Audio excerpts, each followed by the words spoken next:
Ladies and gentlemen, we are now gathered for the newest entrant into the Sportswire Radio Hall of Fame.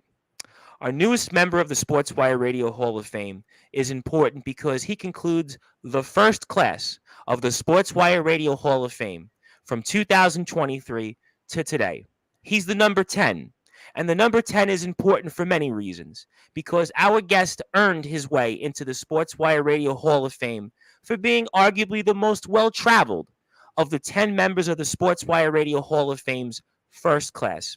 He has wrestled in 26 promotions in 8 states, winning over 40 championships. That's right, over 40 championships, most notably now in his home promotion, where he has won the XCW Tag Team Championship, the XCW International Championship, and he currently now holds arguably his biggest win to date, the 2023 Mr. Money in the Bank briefcase, which gives him between now until Halloween Harvest an opportunity of his choice for any championship in XCW and EBW. Our newest member of the Sportswire Radio Hall of Fame has become one of the most in-demand big men in this entire sport for his size, his strength, and his agility. He may be the biggest big man in XCW, but if you watch him in the ring, he moves with some of the best. And especially in his last match that we watched in XCW Encounters 4 on the XCW YouTube page, where he literally did a frog splash off the top of the rope.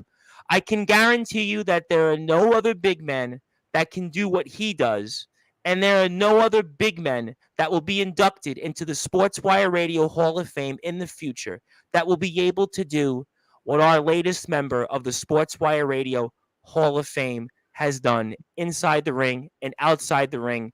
He has definitely proven why he is the law of the land.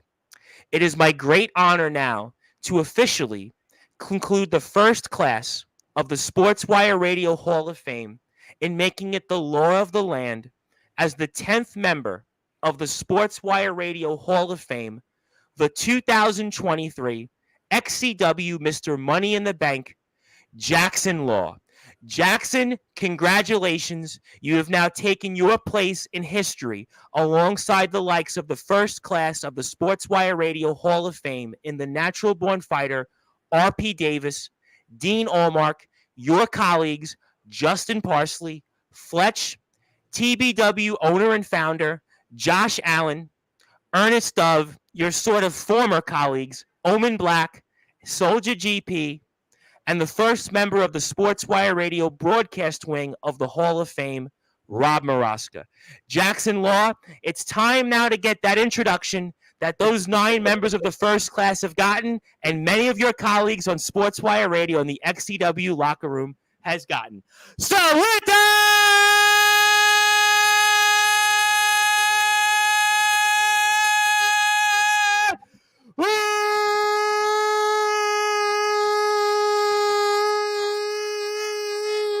wait for it. Further ado here on the Sports Report.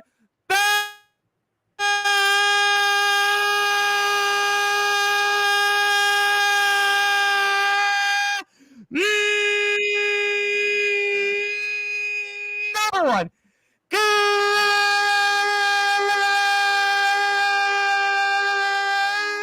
Global Sports Show. The 2023 XCW Money in the Bank winner and the final member of the first class of the Sportswire Radio Hall of Fame, our 10th member. They call him the Law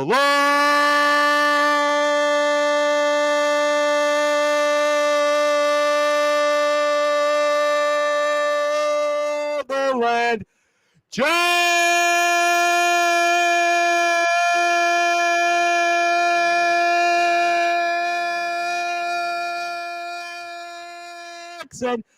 Law.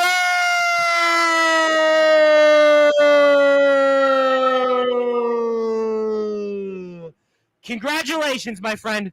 I feel like I needed to take a deep breath after that one. Well, certainly people ask me all the time. I know you've been on a couple of times. People ask me, well, how do you feel after these shows? I say, to be honest with you, I feel like I don't want to talk for like 12 hours. So, I know there's people out there that call me all the time. And obviously there's some, beautiful women, other people that call me and they say, can I talk to you? And I'm like, well, unfortunately, my voice is probably going to explode if I don't. But obviously, you earned it. And I feel like the intro this time is much better than when you came on about 6 months ago, because I feel like I know you so much better now in XCW. I've watched you in the future, in the present, and everything else in between. And now I can certainly talk to you more about XCW, of course, a company that has become the gold standard. You have certainly become one of the young and emerging talents here in XCW. And I'm going to talk a lot about that. I'm going to talk a lot about, obviously, that Money in the Bank briefcase. I'm going to talk about where we go from here in 2024. But I have to ask you, especially because I've asked the previous 9 members of the Sportswire Radio Hall of Fame, and you are concluding the first class, the historic first class of our Sportswire Radio Hall of Fame. Jaxsin Law, the law of the land. Now, what does it mean to you to be the 10th member of the Sportswire Radio Hall of Fame and concluding our historic first class?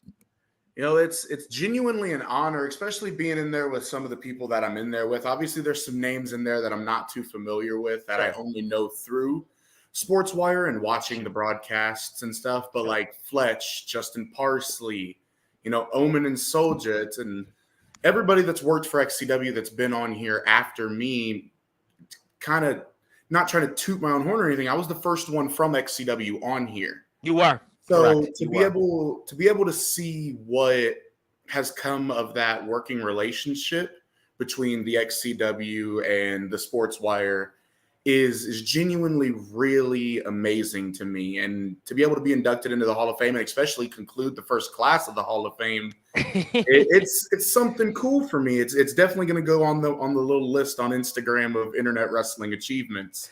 I appreciate that. You have a long list of accomplishments. That's why I said you are one of the most well-traveled that'll ever be in the Hall of Fame, and that's why I wanted you to be the one that concludes the first class. I had thought about this for a while, and I was like, in a way, like you said, you were the reason. I wouldn't be here speaking XCW as much as we do on Sportswire if it wasn't for you. If it wasn't for you, Jaxsin Law, nobody else. It wasn't Mickey Mouse. It wasn't Donald Duck. It was because of you, Jaxsin Law. You never know, you just never know. And I take honor in being the first XCW guy that was on here. But it could have been Fletch. It could have been Justin. It could have been anybody because no. But you no. You were the guy that came on here. You were the guy, obviously watching you in XCW. Watching your stuff. Obviously, we're going to talk a lot about XCW. And I want this one we're going to tell you a lot about XCW because this is obviously kind of our XCW week. It's almost like homecoming week here, both as a sports because we have obviously yourself. Chris Jones is here Wednesday.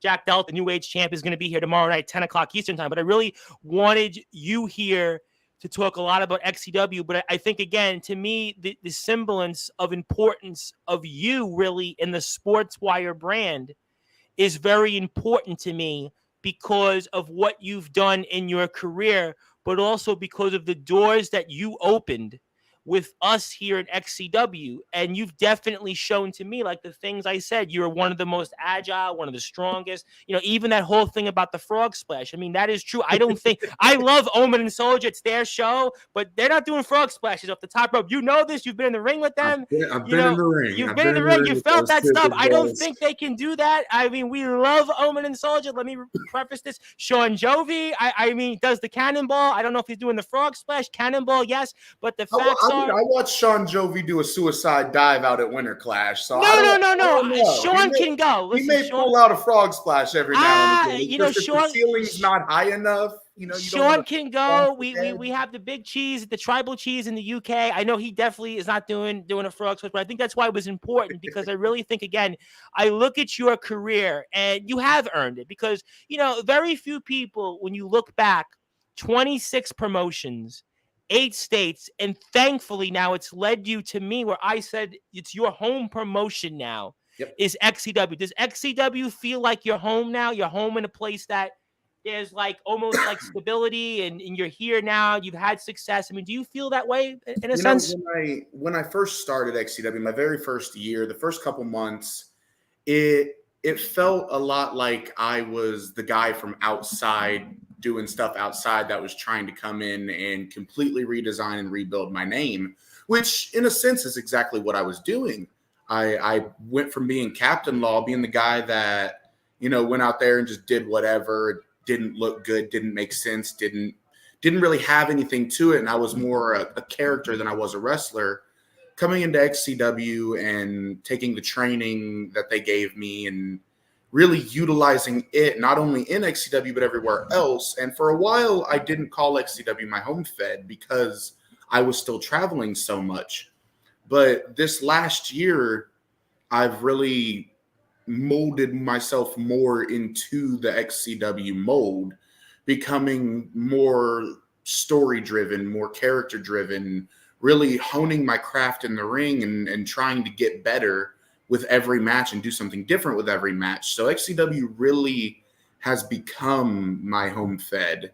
It's become the place that I look at as where I got my start, even though I started before there. Oh, I mean, we spoke about that the first time, but I look at you so differently now this time than when I had you 6 months ago, because I've watched you in the current tense. And I feel like that is why this is special to me, to actually have you here and do it for this moment, because I could have brought you on for sure a couple months ago. I could have brought you on in the season after you won the briefcase, but I think now is the right time. And I definitely want to talk a lot about the briefcase, talk about encounters, different things in a second, but you talked a lot about storyline. And I think that's why, to me, XCW has been the gold standard of this sport, because XCW storylines are like no other.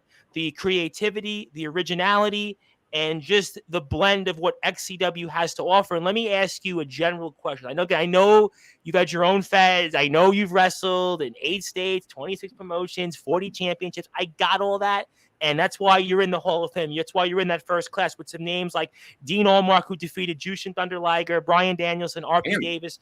Yep, that's right. It's a big deal. That's a list right there. RP Davis, by the way, the first British boxing world champion to win a British wrestling world championship. And he is now considered to be the #1 British independent wrestler of the entire country. And he's their Grand Slam UK champion. So you're in a really impressive class. That's why I wanted you to I met a British indie wrestler. I mean, Richard Regal seemed pretty cool. Oh my, boy. I'm saying no comment on that. But what I wanted to say though is that I feel like that maybe you've gotten better in terms of how maybe you go about, let's say, telling that story. Talk to me about maybe the depth that's been added to what we see from you now, as I like to say, and hopefully you'll agree, you're now home promotion in XCW. It is now the place I refer to as my home promotion, mainly just because even though I do run my own company, I try to not be as active of a force on the roster. So I can't really call it my home fed because I don't do much. I'm there to put over other people and get them to a point where they can take the ball and run with it on their own. Whereas in XCW, people are putting me over and giving me that ball and letting me run with it. So it's really become the place where I have made a name for myself. And like genuinely storyline wise, the 2 best stories character wise have been Jay Ellis and Tommy Merriman, because I really got to delve a little bit deeper into the cop side of the law gimmick. Yes. With Jay, it was a little dicey. The story that was being told was a little racy, but that wasn't the point of the story. The point of the story was to back my people while he was backing his people, and we were both fighting for the honor of our communities. Whereas with Tommy Merriman, I was full on investigating this man. Yes, we had you on during that. That was interesting. That was the whole Tommy Merriman situation. That was, Tommy the Man Merriman, who's back ironically in XCW. We saw him return on Thanksgiving in Feast or Fight. Make note of me in his little speech interview at the Viewers Choice Awards. I saw I heard that. I was sitting front row for that. You presented even, by the way. You were in my chair, actually. You did a presentation. I watched the award show live because we had Parsley on, Justin Parsley, who got his place into Sportswire history right after that. So I saw you. You did a really good job. But you always were a good talker. You've done podcasting. I have no doubt that you could talk. I mean, I don't know if anybody else in the locker room, maybe not so much. It's the one thing when I came into XCW that I said I had. Like, was my ability. I agree with that. I agree with that. And it's not me being like I'm the best promo in the world, because I realize every promo is different. Everybody's got a different taste. Everybody's got a different style for promos. Like, you watch Fletch. Fletch has that intense shoot style promo. Yes, he does. Whereas a person like Tommy Merriman, when he promos, he can sit there and he can deliver that babyface emotion that really drags you into the promo. Emotive, yeah. And makes you feel for him, which makes him a great babyface, and in turn also makes him a great heel, because if he can make you love him, he can definitely make. Well, Tommy has that natural ability. He has that look that some fans. It comes with being a natural asshole. Yeah, you know what? It's almost like a tattooed version of John Cena, where there's some people that absolutely adore Cena. Other people were like, so I could certainly see that. I have so many people that want to say something to you. I have to let them say hello, because again, you are a part of history, by the way. Again, that's why I wanted to get you on now, because I thought, what better person to conclude the first class of the Sportswire Radio Hall of Fame than yourself. Let me get to a lot of people, because a lot of people want to say something. The IMF, I'm going to definitely get to the IMF and Winter Clash for sure in a little while. Our boy, well, I'm saying Jaxsin Law. I know they're saying Captain Law, but I'm saying the lines get blurred on occasion. I know, it's kind of been mentioned now on XCW TV. I think, was it Blackheart that mentioned, well, now we could call him the Captain Money. I think it was something like that he mentioned. He said you can call him Captain Money. And I thought, much as we had Blackheart on the show, I did love when you demanded them to say it again, that you were the Money in the Bank briefcase. When that adrenaline gets pumping, sometimes you just do stuff, and the doing. That was good. No, that was like there you go. That was the storyline. That was the emotive. That's what you get in XCW. And I love all the companies that come on Sportswire, but I'll frankly say this here, and this will be another mic drop. As the host of the Sports Report, the owner of Sportswire Radio, the #1 global radio station, your voice of all wrestling, where all wrestling matters. XCW, in terms of kind of like that organic storyline, I think, and I know so in my opinion, does a better job in delivering that than even some indie feds. Point blank. I mean, I have a lot of companies from all over the place. You know this, and I watch XCW stuff hands down.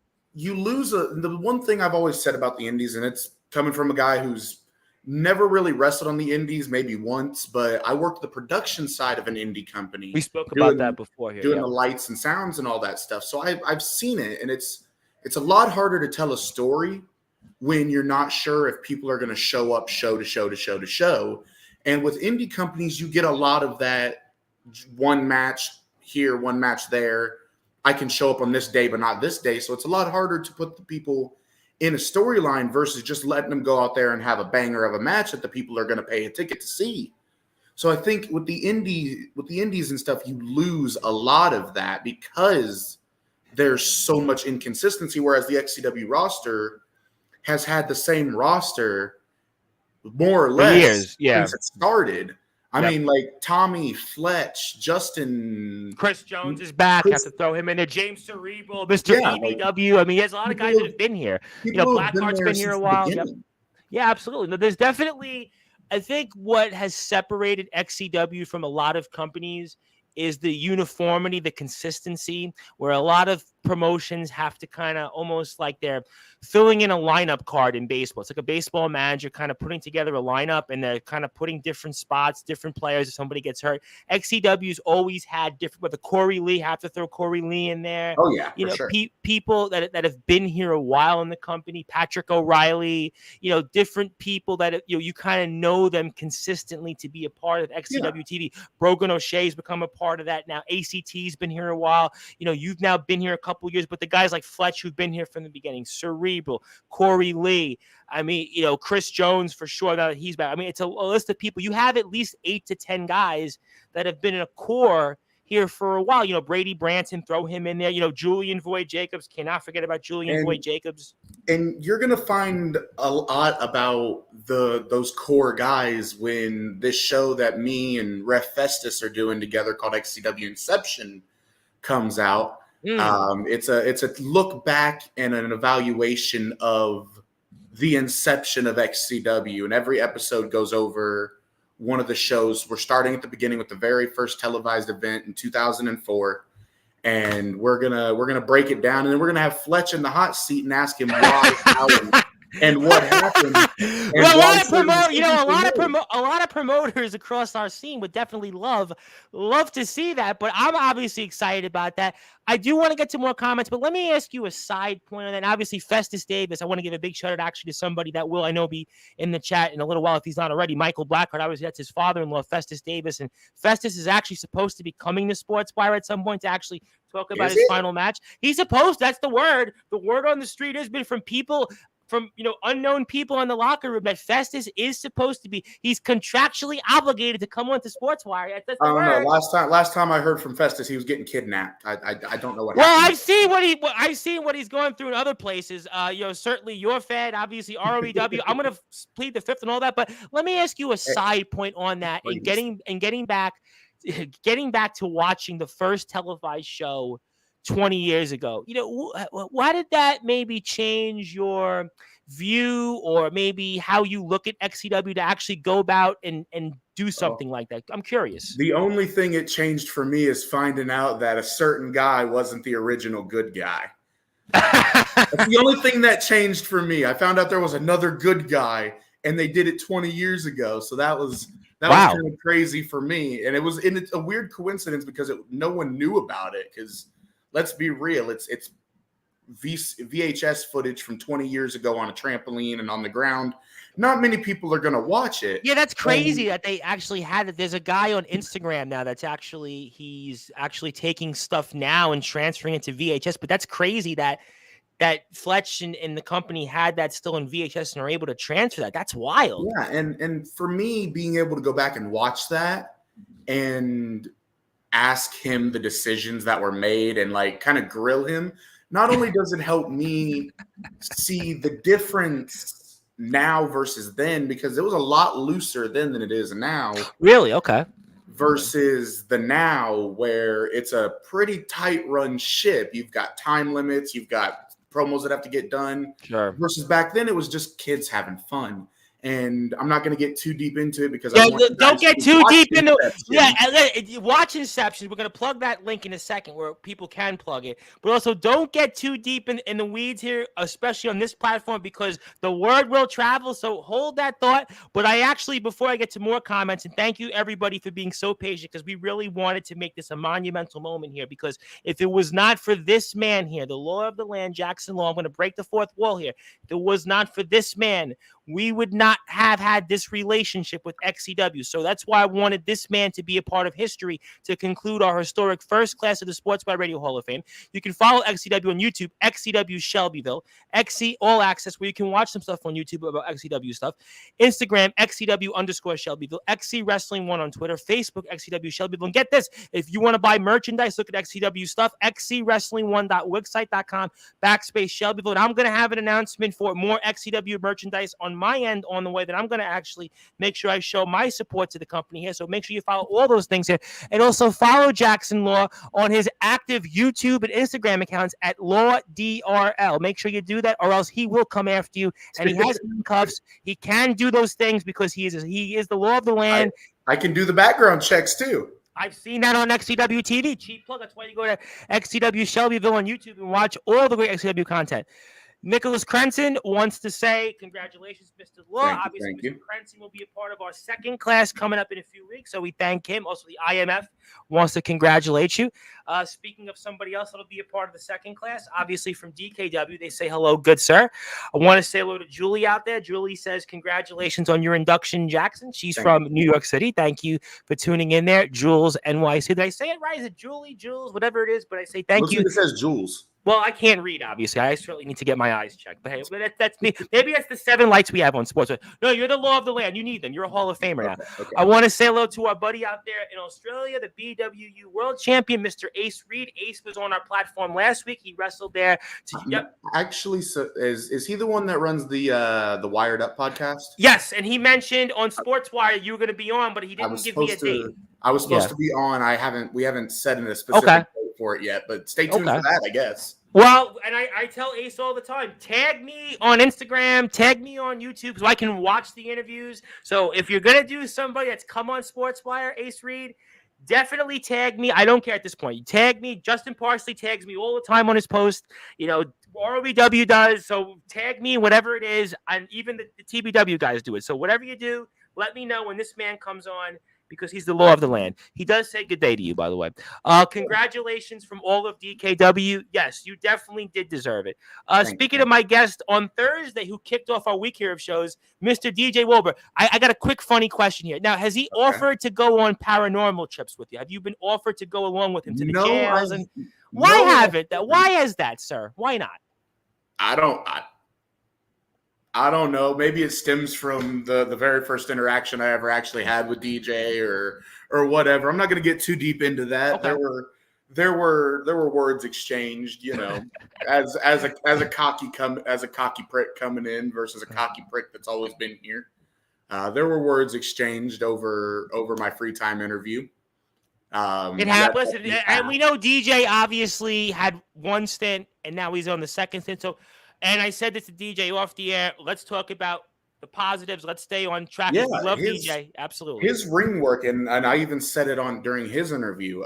His ring work since he has come back has been crispy. Oh my God, yeah, he moves in the ring, and I said it again. He's as evil as Charles Manson. He might be as creepy looking as Marilyn Manson, but at the end of the day, he moves better than certainly just as good as Rey Mysterio. I mean, what he does in the ring.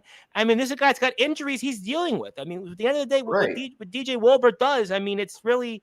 He's really one of the top guys in the company. Like I said, if he'd stopped doing dumbass dives, he wouldn't have injuries to deal with. We asked him about it here, and some people just it's like Jeff Hardy. Jeff Hardy would do all those moves, and it certainly hurt his career. Shawn Michaels did it the first half of his career. Sometimes you learn to be a better wrestler. But DJ is an awesome guy, and I thought it was kind of funny to ask you if you have been invited to go on the paranormals. I haven't. I've had paranormal experiences, which. If I ever, manage to make it on anything of his, I'd love to talk about those. And I think I'm what they call an empath in the paranormal community. Okay. I'm a magnet for paranormal activity. I have been since I was a child. Okay. I grew up in a haunted house. So, well, I think the running joke I always say, you probably caught this, and some of the people in the chat will probably have heard this already. People have asked me all the time, well, when your intros, they're so loud, or just your neighbors complain. I say, well, my neighbors are dead because I live across the street from a cemetery. So, I mean, speaking of haunted, I would have to be the definition of haunted. And I have a newspaper route overnight. And when I go out and do my route, it's pitch dark in the middle of the night. There's literally no lights or no nothing. And I just people still do newspaper routes. It's a dying breed, but I certainly have the charm of certainly being affable enough that there are still enough people out there that would like me delivering them the newspapers. I didn't know people still did newspaper routes. I just figured everybody reads it on Kindles. It gives me enough cash to be able to afford the flexibility of running Sportswire. So I'm happy with it. So I love the side hustles. You know what? That's kind of in my middle name, but it's actually not. It's Jay, but it's in your citation. What's to bring up here? Omen Black, the boogeyman of the Midwest. It is his show. Congratulations, my friend. Real talk. Proud of you, brother. You've earned it. Yes, and Omen definitely earned it as well. And I'm sure I'll come back to the IMF guys. I got a lot of comments here. Welcome back to my show. Atomic can steal his gimmick from everyone else, but he's not stealing my show.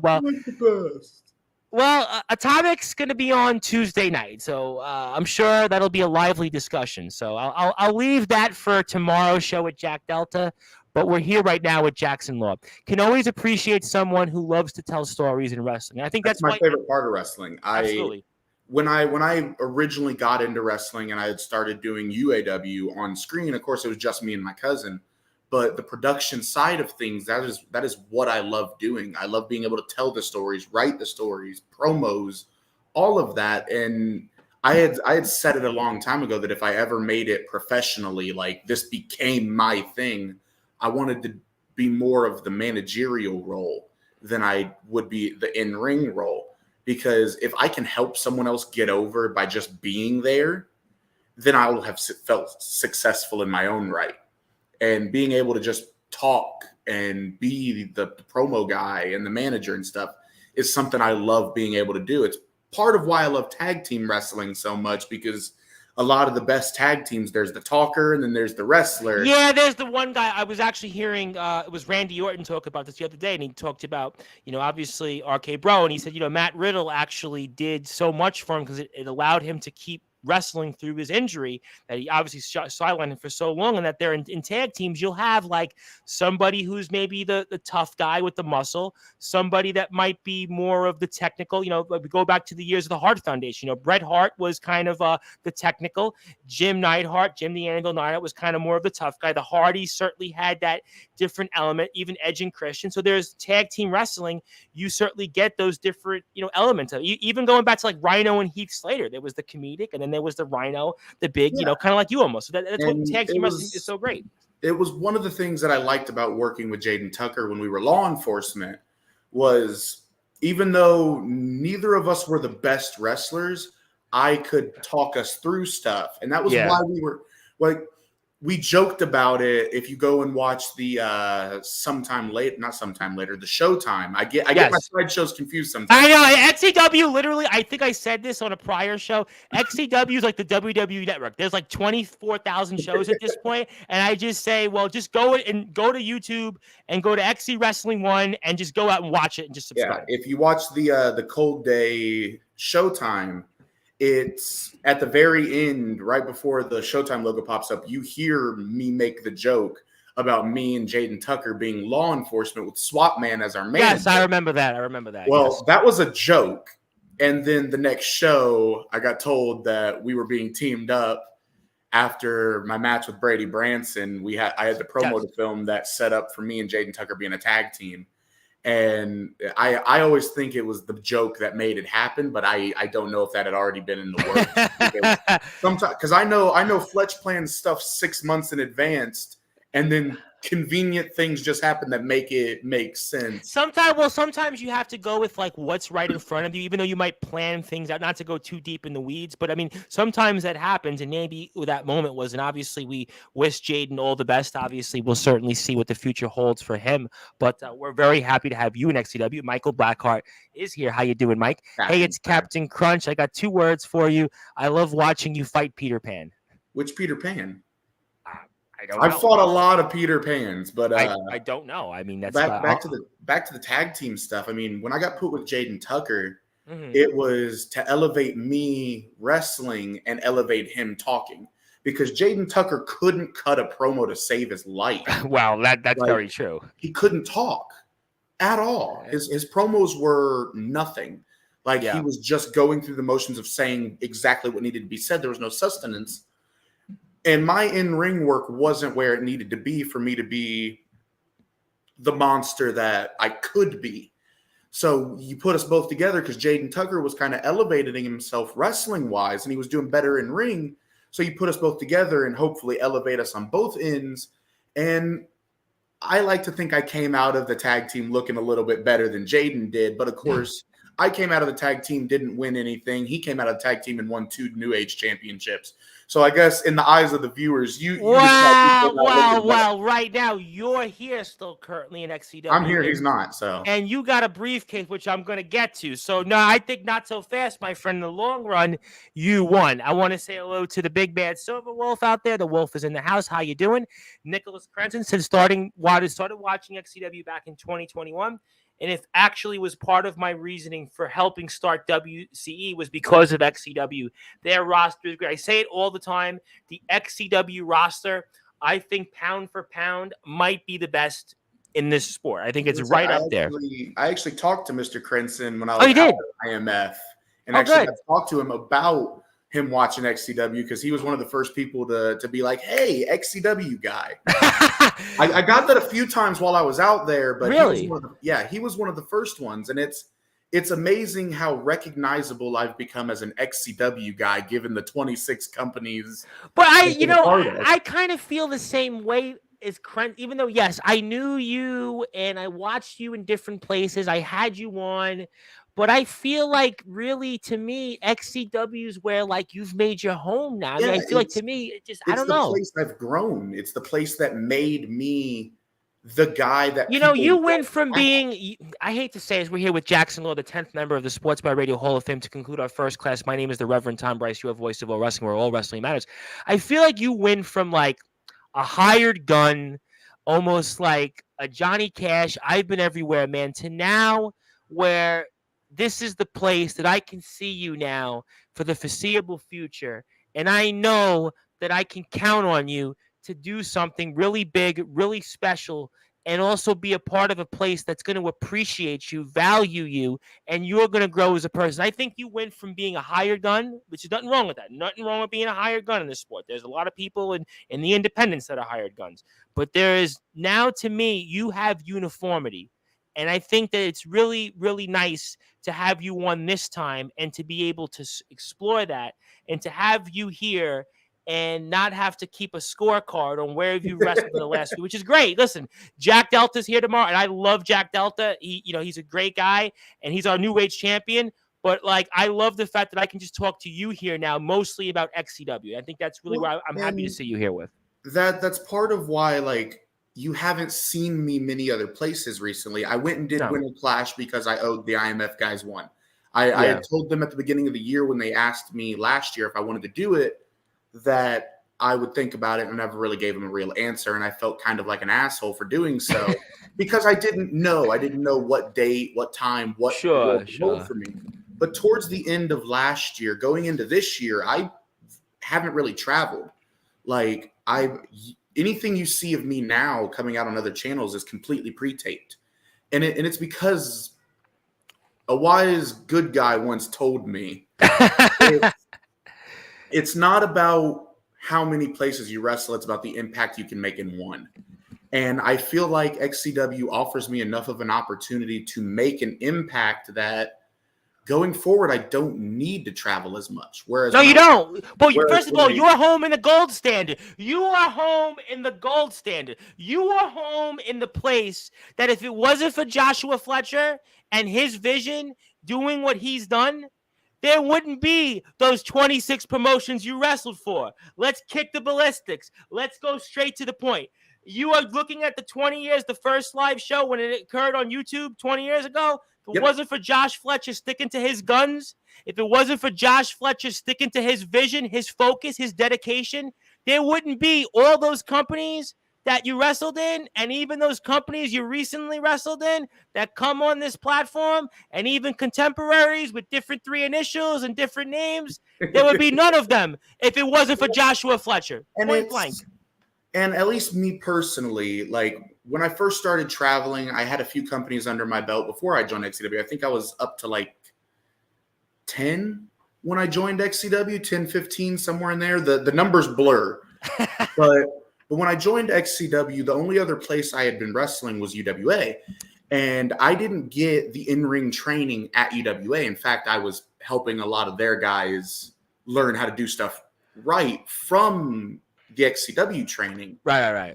Because XCW, again, is the place that made me the guy people want. I didn't start getting bookings, other companies and stuff until XCW trained me and I became a force there. It was after the law enforcement stuff that I really started expanding and that people wanted me other places. Like, I got to tell a really cool story with UWA, and that was fun, and I had my good times out there. But what that offered me in comparison to what XCW has offered me and continues to offer me don't weigh the same. So when I look at other companies, I look at it through a different lens now. Whereas when I was traveling first, I look at it as, oh, I'm getting my name out there. And I go to these other companies and really put my name on a different platform. And hopefully one of these platforms will stick and people will recognize me for one of those companies, or at least for something I did in one of those companies. Whereas now I look at it as the lens of, okay, is this going to measure up to what I do here? Is this going to be anywhere near remotely as safe as the guys I work with here? Like if I go anywhere in 2024 or travel at all, it's purely to places that will offer me the same level of security and safeness and storytelling abilities that I get with XCW. And there's not a lot of places. Like the only places I look at traveling right now to is ROEW and OMW. Yeah. And only OMW because I hold a championship there right now. And I kind of hate it when people hold championships and then just leave the company. You know who you are. And no comment. You don't drop the championship like a real competitor. And that's something I pride myself in, always being able to drop the championship, whether I think I should drop it to that person or not, is null and void because it's not my show. It's the person who owns its show, and being able to not necessarily elevate somebody else by dropping a title to them, but give them the opportunity to take that ball and run with it. Right. What they can do that maybe I couldn't do because I'm not perfect. I'm not the greatest thing going. I'm the law. You're just the law of the land. Yeah, I'm just the law of the land. I'm a big guy. Listen, I'm a big guy who can do a lot of cool things. So big shit. Yeah, you do the frog splashes. You can certainly do some scissor kicks. You can do some different things, outside stuff in the ring. But I know one thing though: you're not gonna any longer have to go and get your name out there to increase it because now you are a part of history. Not only being a part of XCW, but being the 10th member of the Sportswire Radio Hall of Fame. Let me get to a lot more comments. I'm way behind. People who want to talk to you.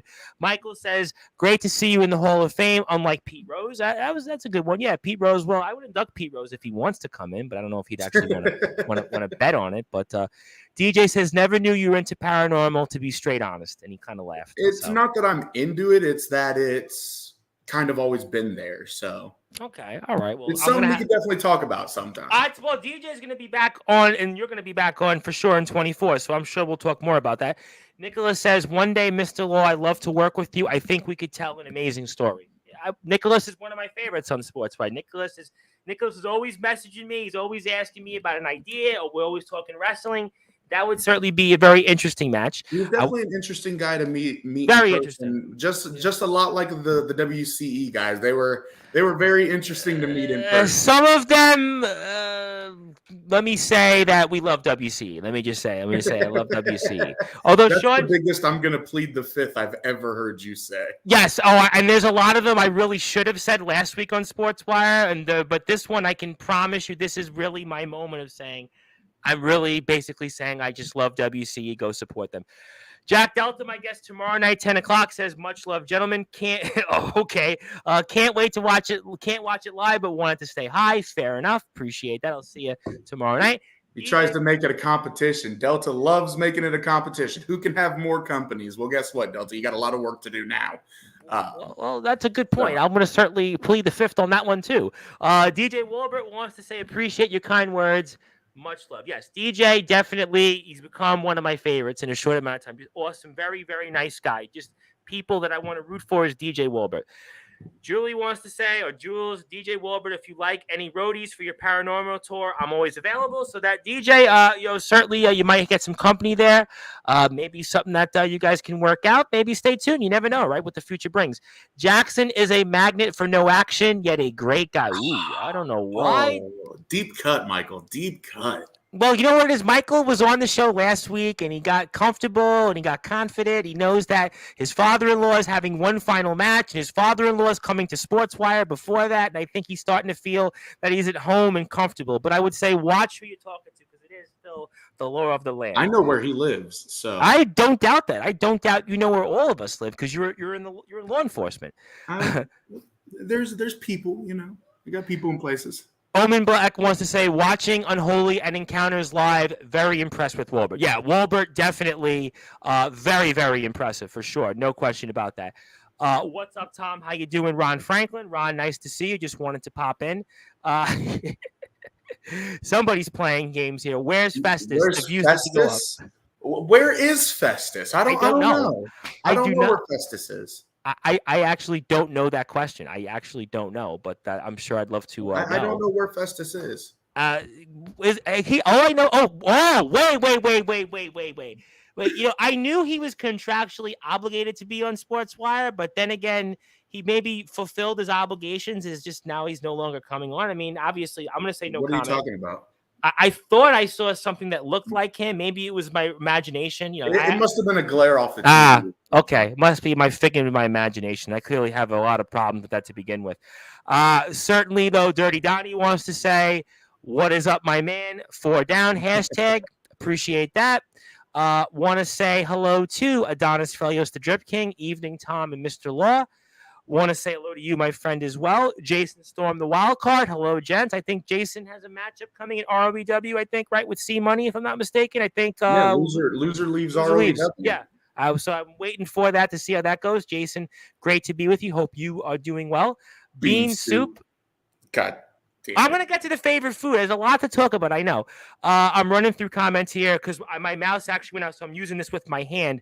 Mr. Law, hope that one day in person we have a decent meetup and one day face each other. Hashtag 100% dream made to be a reality. Oh, you know what? Hashtag.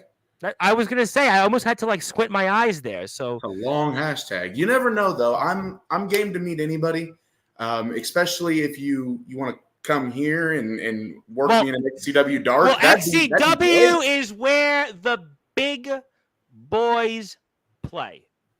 That's leaving it there.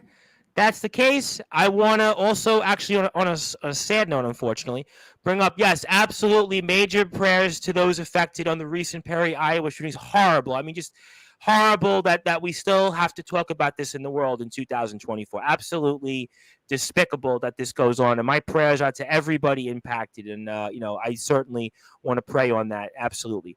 Law took all my chocolate back to the Wonka factory. Damn cops. Told you were on parole and you had stuff you weren't supposed to. I had to take it away, bub. All right. Well, I sat next to you on the commentary table and could just smell it. I did see that, but I'm going to say no comment on that Winter Clash. Yes, thank you for that. I appreciate that. I'm going to move on, though. I got a lot more comments here. Let me first bring up Jacob Collins, who, by the way, is at, we'll see him in that match coming up in ROW. He's been very impressive in these XCW things. He got a couple wins, though. I saw him beat Brady Branson, if I'm not mistaken, as well. And Jacob Collins actually.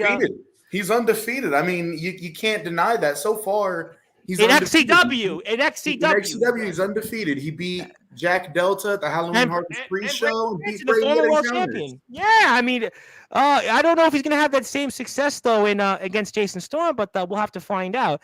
I have here, speaking of which, and I forgot to pull it up because my mouse is broke, so sorry for the delay. That's CJ Black, a man who, by the way, also defeated Jack Delta. See, current theme here for us. And Jacob Collins defeated him.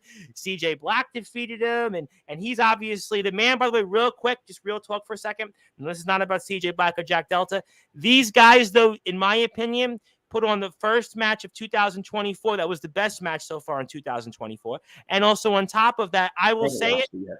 Okay, and I will say it real quick. I hope that these guys hear it. And I said this last night on my show with Big Tex of DBW, that pro wrestlers could not have put on as good a match as what I saw in Delta and Black. In fact, matter of fact, I actually sent the match to a couple of people who I know have been professional wrestlers, and I told them specifically to watch what those guys do in the ring, because I'll guarantee you I have guys that are on here that have said, yeah, I'm an independent wrestler, and they could not have put on as good a match with those guys did. So congratulations to both of those guys. And obviously CJ Black is the one with that title, and he certainly did a number on Jack Delta after that. But if I told you that it was to keep you away from me, stay in Indiana with your go-go gadget glass. Are they going gadget glass? It was the original good guy that told me that. Fair enough. That was the XCW reference. I want to say hello to Riz here. I always thought Jackson Law was the Baron Corbin or Gangrel of XCW. Interesting. Yeah. I mean, my theme slaps just as hard as Gangrel's and Baron's does. So yeah, I could see a little. That's a compliment. Thank you. No, Baron, I could see. Baron, I could see. I could see. I don't know. I mean, I know Gangrel, but I feel like the body of work for Baron is longer than Gangrel's in a major company, if that makes sense. Baron's had a longer run. I don't know, man. Gangrel and the Brood were really iconic. Yeah, but I think the run wasn't that long. Baron's had a longer run similar to yours. But that's, we could debate that anytime. I'm here to talk XCW. I'll see you a cold day in hell, Jackson. If not, I'll see you before to wake you up with cuddles. No comment on that. I'm saying definitely no comment on that. Again, Jackson Law is lucky I wasn't in that Money in the Bank briefcase match, I would be holding up that briefcase. My briefcase is getting polished right now. I'm going to get to that, I promise. And I've dropped gifts for you. Some may be squishy, some may be a skillet. Boy, Michael with the rhymes here. It was imported, damn it. And also here. But serious note, it was great working with you in the IMF, XCW. Great talent, great guy. I agree with all of that here. My name is the Reverend Tom Bryce, your voice of all wrestling, the host of the Sports Report, the man behind Sportswire Radio. Of course, we're all wrestling matters. And if you like what you hear from us here on YouTube, check out our past, present, and future shows here of XCW stars. And speaking of, obviously you're concluding the first class of the Hall of Fame here on Sportswire Radio. But I'm going to break it here to start the second class of the Hall of Fame. I guess you'd say he's technically XCW, but he's actually an EBW. And on Wednesday night, to be inducted as a part of the second class, the first member of the second class, none other than Chris Jones, the leader of EBW, makes his long-awaited return to Sportswire Radio to take his place in history. Yes. Just feeding that ego of his, aren't you? Well, he's going to tell us why ACT, a man you also have history with, is going to only be holding that title for a little while longer, and he's going to have him in a match he created coming up at Cold Day in Hell. Madness. Chris Jones is going to talk about all of that here and some. I think we're looking at 9 o'clock Eastern time, so that's going to be a treat. It's Chris Jones. He's doesn't sleep either. He's one of these guys that doesn't. He's probably still sitting around his Christmas tree.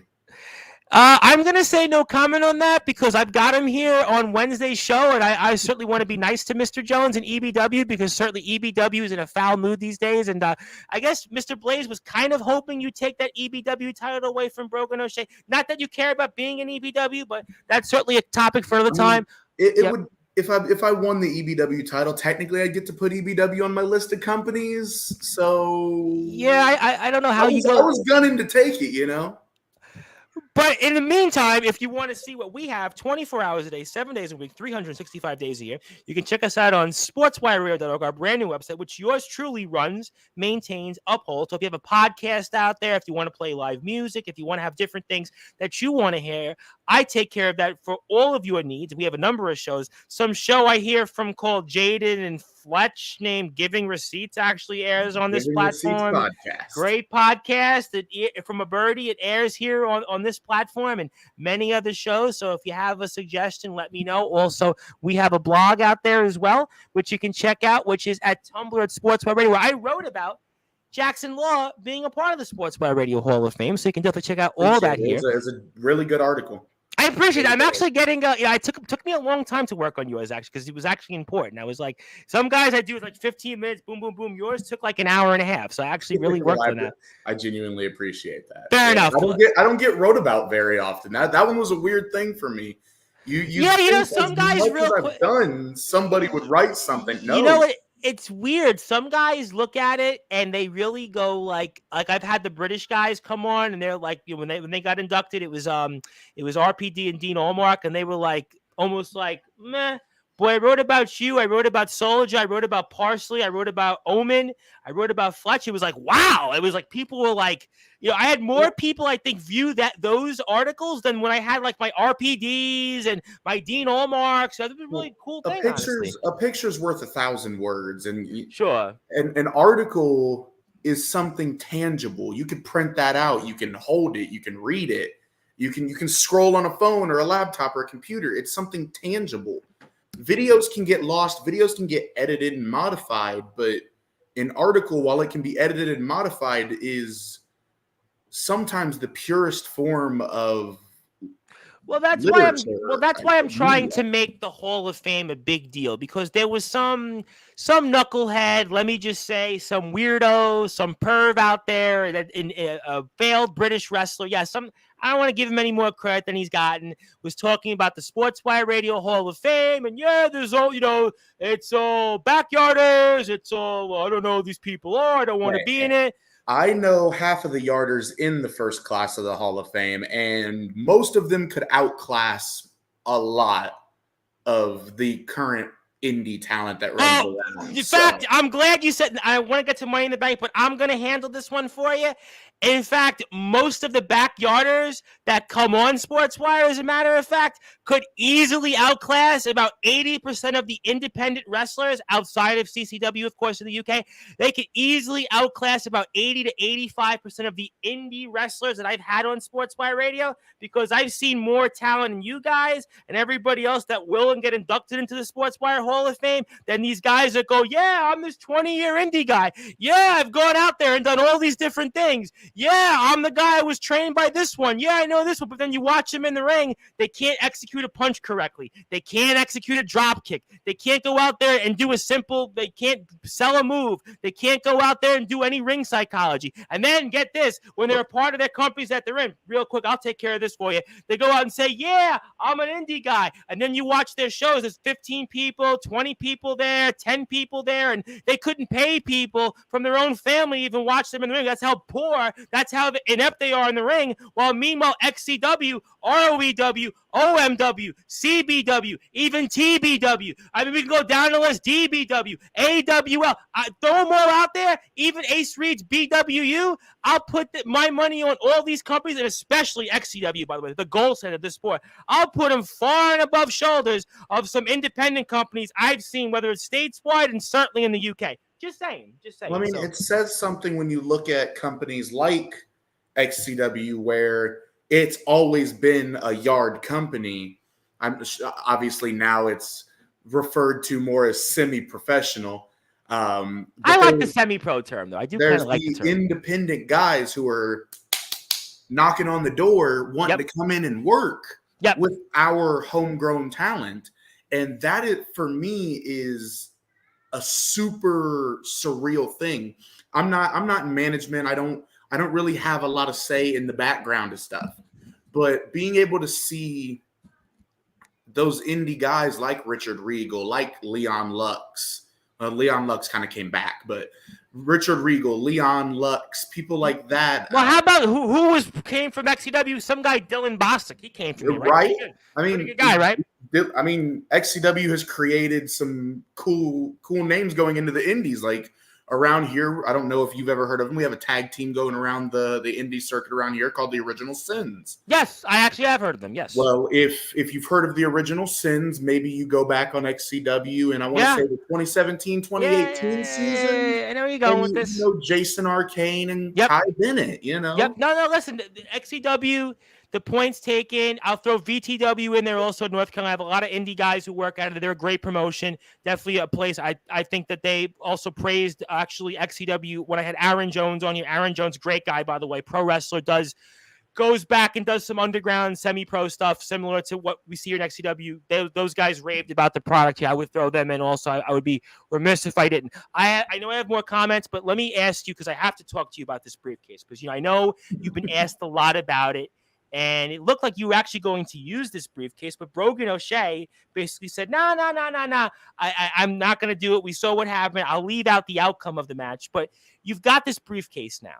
And this is basically your ticket to punch in where you could have any championship. I know you're not going to tell me what you're going to do here, because you basically said element of surprise when you asked by it on Rundown. But I'll ask you then, what does it mean for the goals of 2024 for you, the law of the land, Jaxsin Law, to have this Money in the Bank briefcase and where you go from here? Obviously, you look at people in the past who have held the Money in the Bank briefcase and successfully cashed it in. You've got Brogan O'Shea, who I recently, obviously, encounters. Yeah, it happened. You got people like Hayden Vex, who won the championship in his first year. And me personally being so new still, I mean, if you look in the grand scheme of things compared to a lot of guys on the roster, I'm still a proverbial rookie. I mean, I've barely gotten my feet in the door at this point. This is the going on third year, right? Yeah, this is going into my third year. I started in early to mid 2021 and kind of went from there. Explosive, which was 2 shows after Summer Mania. Yeah, I think you debuted August of 21, right? August of 21. I want to say, August, because it was after High Stakes at Explosive. I wrestled DJ Wolbert in my debut. Well, I have that in my notes. Yes, made me look like a star, even though I sucked so bad. Oh my God, was I terrible? Well, you had DJ also back just at the beginning of his second stint. Also, it was kind of an ironic time. I think he had just come back as well, so you had a nice little motivation there. But being able to hold the briefcase and potentially be in that lineup of people who have cashed in successfully, gone on to do great things. I mean, you look at Hayden Vex. In his first year, he was the world heavyweight champion. Yep. Now I have it on good knowledge that some people may not be happy if I cash in and win the world title, and quite frankly, that's their opinions. If I cash in on the world heavyweight championship of XCW, and I win that championship, I started to say XPW. I've been watching too much old footage. Jesus. Well, I was going to say, there's another promotion out there I'll actually do some work with that's called XPW, and Dirty Ron, all those guys, Jimmy Controversy, and, that's a whole nother element. I was like, wow, Mr. Law, you really thinking about going into that level, the deathmatch thing? I'm like, I don't know. I can do some hardcore stuff, okay? But I was going to say, I don't know. I mean, I love you. I love what you do in the ring. Yeah, I was going to say, I don't know if that's where I see you. I've gone through the glass panes before. I've taken the light tubes. Just we had Mikey real quick before you finish. We had Mikey Anarchy on Tuesday's show, who's a part of Pro Wrestling Venom, UWF, XPW now, and Jimmy Controversy. And he took off his shirt with his back, and it looked like you could connect the dots with it. It was kind of like, that's how much wealth he had. I have a picture from one of the indie shows of a guy around here named Del Patrick's. Okay. And I heard the name. It's one of those like back facing the camera poses. And his back is just covered in black shards and blood. Mikey did the same thing. Yeah. It's cringy. It's cringeworthy.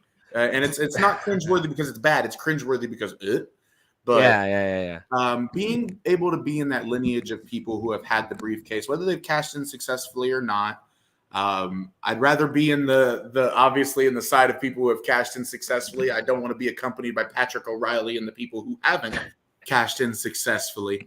Sure. But being able to say I cashed in successfully, should I do it, for me is a career achievement. One, I've never won a briefcase style match and cashed in successfully. I stole a briefcase a long time ago and cashed it in, doing a masked character and unmasking and holding the briefcase, yada, yada, yada. It is what it is. I've won a briefcase somewhere else and never got to cash it in because the company's defunct now.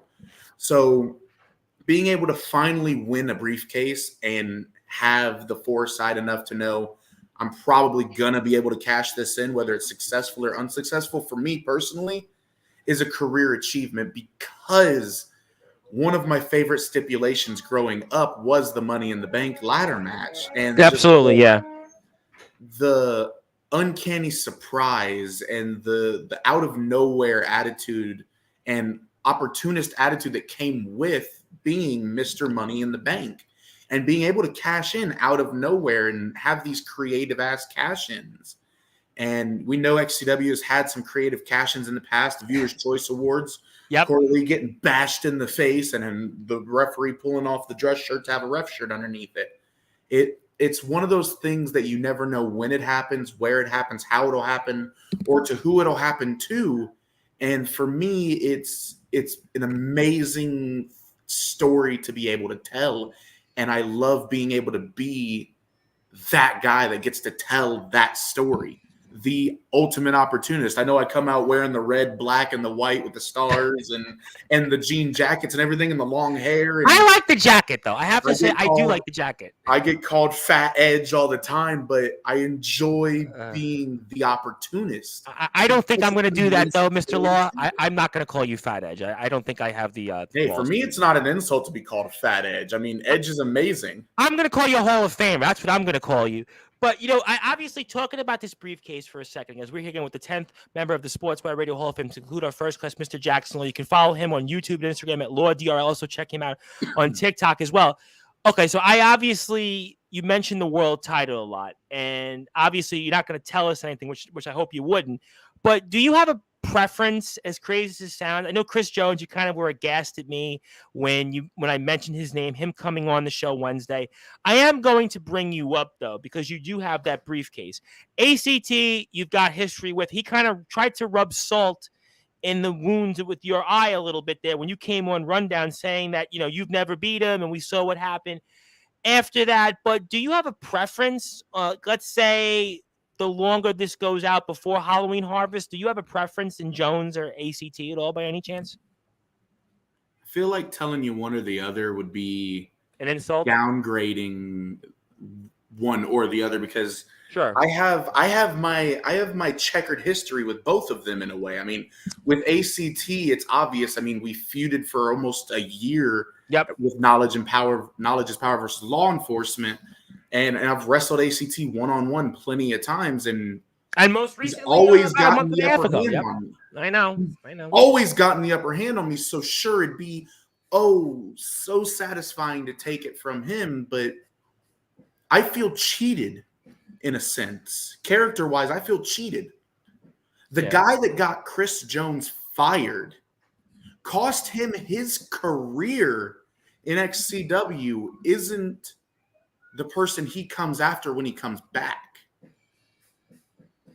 So should he win the XCW title and I cash in and I take it from him, if that is, what I choose to do, it would almost be poetic.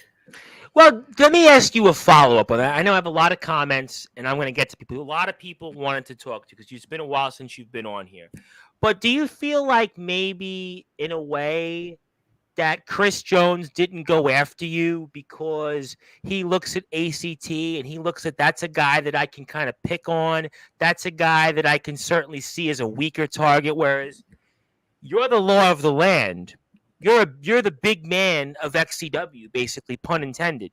He's not going to certainly try to bully you. He's certainly not going to try to pull any underhanded tactics on you because you'll certainly show that law enforcement background that you have. I mean, do you think maybe Chris Jones, not that so much he disrespected you, but more or less that he sees ACT as kind of like an easier target? I don't know. And if he does see ACT as an easier target, that's foolish on his part. Why? Not to gas ACT up or anything, but ACT is the world champion for a reason. Whether he had the fans behind him or against him, he always managed to find some way to outsmart his opponent and get the job done. And while Chris Jones, yes, is a master of mind games and manipulation, I mean, he had us all fooled for a long time, thinking he was some good guy, but behind the scenes, he was slithering his way around. I think if he were to take ACT lightly, it'd be a fatal flaw on his part. And maybe in a follow-up to this is that ACT's actually done quite a number on EBW. I mean, Hayden Vex is no more. I mean, he's sayonara. Certainly, Brady Branson lost the title from ACT. So maybe that's to your point that, you know what? Chris Jones is looking at fool's gold because ACT's actually, he's handled EBW pretty well so far. Indeed, he has. And you even saw at the last show when EBW tried to do what they've been doing this entire time and come out after he had already had a long and grueling match, especially a match with me, and attack him. But he outsmarted them. He had the eyes in the back of his head and he was able to get out of the ring. And I feel like that's something that, should I try to cash in on him, would almost be a detriment to me, because with the EBW attacks that have been happening, him being the world champion and him being the main target of the attacks, he has those eyes in the back of his head already. He always goes like this. Exactly. Ever notice that he always goes like this, ACT? He's thinking, always thinking, yeah. He's thinking. We'll see if he continues to further think. And I want to ask you a follow-up question on that, but let me get to some comments here. Want to say hello to our buddy Ethan Sorensen. How you doing? He's out there in the UK. Michael wanted to ask you, I know the answer, but I think he wants to know, what does CBW stand for, your promotion? He wants me to answer it illegitimately and give him... All right, so we'll move on from that. Thank you, Michael. Love you. Move on from that. That's certainly... thank you, Ethan. Skulls the Soul Hunter, congratulations on your induction. Happy belated birthday. Skulls is recovering from his car accident. Hope you continue to recover, my friend. James Taylor, I'm going to just say hi, James. Pretty much move on from that, right? Hi, just hi, James. I'm actually trying to be on my best behavior because I noticed the numbers are going up on YouTube because I actually think normally people would want you to say something kind of out there, but I think lately on Sportswire, people are waiting for me to say something. I don't know. I heard you blew up pretty well on somebody that one. I blew up on a lot of people. In fact, I did it a couple of times, but I think I blew up a little bit tonight. But speaking of people that I guess you're okay with, Mr. Justin Parsley, the first real wrestler. Justin's our third member of the Hall of Fame, and of course, you guys share something in common. My brother from another mother. I mean, are you guys actually brothers from another mother? Are you guys actually? Oh, okay. No. I didn't know that. I didn't know. It'd be a little weird if we were. It'd be really weirdly coincidental. Well, you never know, I guess, in this world. I mean, right? I have brothers from another mother's, but you know. CJ Black is the good guy like Ric Flair with Nature Boy, better than the original. Shut up, soldier.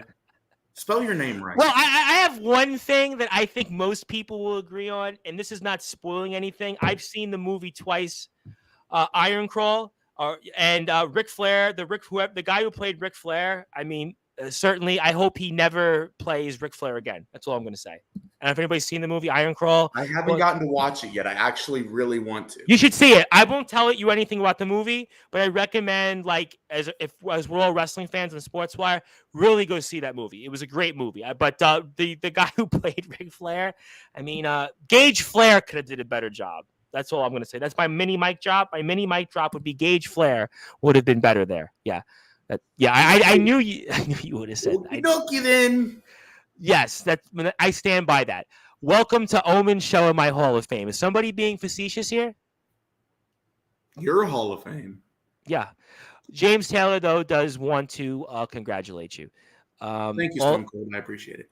I guess somebody really does want to. I have to ask you this question because this is actually an XCW-related question. Even though Jesse Justice is facing Jack Delta in Encounters Episode 6, which will be next week from this Thursday. Go to XCW Shelbyville on YouTube. You can watch the full show. It'll air at 6 o'clock Eastern time. But what about Jack Delta? Would you care? Somebody's being facetious here. I mean, you don't have to answer it, but it would be genuinely like career-wise, overall big circle story would be so poetic for me to take the New Age Championship from Jack Delta. I mean, when Delta came back to Backyard Wrestling for the 12th time last year, he came back in his first world championship back, his first championship back. He won from me in BYCW.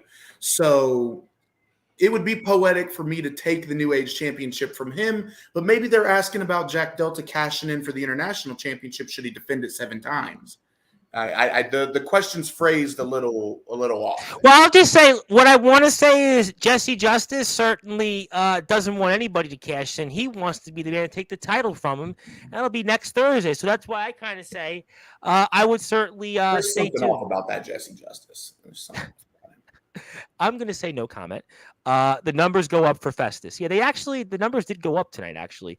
Congratulations, James Taylor wants. He says it's Taft, not Stone Cold. He says he's trying to be a pro here. Okay, fair enough. Nice You know what, Taylor? It's not my show, so I can't like officially invite you out to do anything. But should you ever pop up in Indiana on a day that XCW is filming, and you happen to be in the area and the show's filmed. I've heard this dance before. I know where this is going. And there's time for dark matches. We can get that one in. I've heard this with Soldier's spot, Omen's spot. I mean, I'll certainly never say never, and you never know. I would love to see it, but I've heard this story before. I will actually give Ethan a question for it because it's XCW related. Is there a favorite feud you've had so far in XCW? And you kind of answered it, right? You kind of said Tommy Merriman and Jay Ellis was kind of the ones you mentioned. Favorite feud? Yeah, XCW. I don't know. I mean, I've enjoyed every story I've had so far. Maybe not all the matches I've had in the story, but I've definitely enjoyed all of my stories. Honestly, I'd like to say one of my favorite feuds overall was Tommy. Like genuinely I got to do the promo I wanted to do. I've always wanted to do that promo exposing someone's backstory. and exposing their charges and their history and their laundry list of charges, I might add. But wrestling wise, one of my favorite feuds was Hunter Houken. For me, with wrestling Hunter Houken was almost a new guy elevating a new guy. Because Hunter came in a couple shows after I did. He wasn't around the same time I was. He was a little bit after me, but we're both still newer in the grand sense of XCW. Sure. So getting to wrestle him, especially wrestling him going into one of the biggest shows of the year at Extreme King, was amazing for me. And it wasn't a passing of the torch moment because I don't have a torch to pass. it was almost two new guys being able to really go out there and show what the next generation of XCW has to offer. And Hunter Houken has continued to do that. I think he's the guy I've said in prior shows. It's the guy to watch this year. I mean, Leave is obviously, but he's the guy. I think I've heard an Eric spot. Corey Lee mentioned it in a prior show. Fletch and I spoke about when Fletch came back on to be inducted. Justin Parsley's mentioned it. DJ's mentioned it to me off the air. I think of all Blackheart, I definitely spoke a lot about this on air. I mean, so you can go up and down the list of the people that I have actually gotten to know in the locker room on and off the air. He's been the guy that everybody is watching for how he kind of goes here this year. Like storyline wise, my favorite story was Tommy. Obviously, I got to cut the promo I wanted to. I got to do the match I wanted to do with a street fight. I got to have a special entrance at Summer Mania. My first solo Summer Mania, I got a special entrance because of the story I was able to tell with Tommy. But wrestling wise, genuinely, Wrestling Hunter was the guy that I was able to show my big man side with. I mean, one of my most viewed reels on Instagram is me hitting Hunter with the gavel driver, or the gavel drop as I call it now. I called it the gavel driver then because it's a Rikishi driver. But calling it the gavel drop, it's one of my most viewed reels, and it's one of the moments that people have even told me they are able to go back and watch because it's like, holy shit, he just killed him. So being able to wrestle Hunter was one of the first opportunities I really had to show that big man style, because Hunter Houken is such a giving wrestler. When you wrestle him, he's willing to do anything. I mean, we saw some of the matches. I think he might have had match of the year in the company this year, and we've seen what's going on with him and Leon Lux. So I mean, Hunter Houken's a guy that I really think we're going to be watching a lot from here in 2024. So those are some great points here. CJ, being able to being able to transition the international championship from Fletch to me was amazing, but being able to pass that on to Hunter Houken and see the amazing run he went on with that to have was what made that entire feud worth it for me. And I could certainly see those moments. Although I didn't know someone else already had the name until it was too late, and I had already made a brand with it. All right, fair enough there. James Taylor said he doesn't do dark matches, so we'll leave that comment out. Oh, boo-hoo.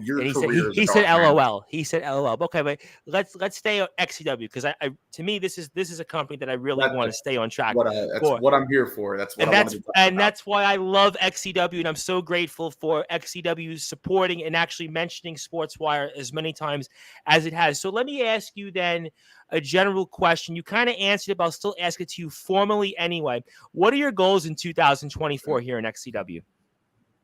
I mean, my shoulder's a little empty. My waist is never empty, but my shoulder's a little empty. I've got a briefcase with a contract in it. Obviously, if you put 2 and 2 together, my goals are pretty clear. I want to put a championship back on my shoulder. And I realize I'm one of those guys that preach about championships not being everything. So completely out of character here. My goals in 2024 are to elevate, whether it's elevating myself or elevating the person I'm wrestling. I want somebody to come out of a feud with me, whether it's me or it's the other person, preferably both of us.